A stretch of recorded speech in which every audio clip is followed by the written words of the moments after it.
Sabi niyo ni Senadora Amy Marcos, meron daw naman mga murang bigas sa Nueva Ecija, sa Ilocos na nabibili ng 18 pesos sa mga farmers. Kasi ang cost sa Nueva Ecija, sinabi sa akin ng Unigro, isang co-op sa Nueva Ecija, they produce rice at 8 pesos per kilo. Pag gagawin mong, palay, pag ginawa mong rice yun, 16 pesos yun. Pwede nga daw nila ibenta ng 25 sa Kadiwa store. Oh, pero ma'am, hindi daw yata ito binibili ng NFA, ma'am. May problema NFA.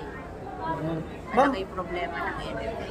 Kasi ang mandate lang ng NFA is to buy from the local farmers. Bakit siya nasa India? Hindi naman tayo nag-i-import ng rice sa India. We only import from Vietnam and Thailand. We never import from India. Bakit siya nasa India? At he is not, by law, he is not allowed to import. He is allowed only to buy from the local farmers. Yun ang mandate niya sa batas, sa rice tarification law. Bakit siya nagpupunta para mag-import? Hindi siya alam. ma'am, kung nabili daw to, itong mga 25 pesos na kilo ng bigas sa Ilocos at Nueva Ecija, maaari daw bumaba ang presyo ng bigas kung ginawa daw ito ng NFA? Dapat. Oo. Ma'am, That's the intention. Diba? may problema sa NFA, ma'am. May problema. Ma'am, pagdating ng budget hearing, gigisayin nyo ba? Tatanungin nyo ba sa kanila ito? Ayaw magpakita sa akin.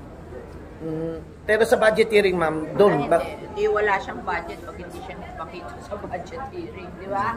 Pwede ko bang ipasa mo ang budget nang hindi nagpakita yung head of office, di ba? Hindi malalagay sila sa alanganin pag hindi na ipaliwanag ng maayos to, ma'am.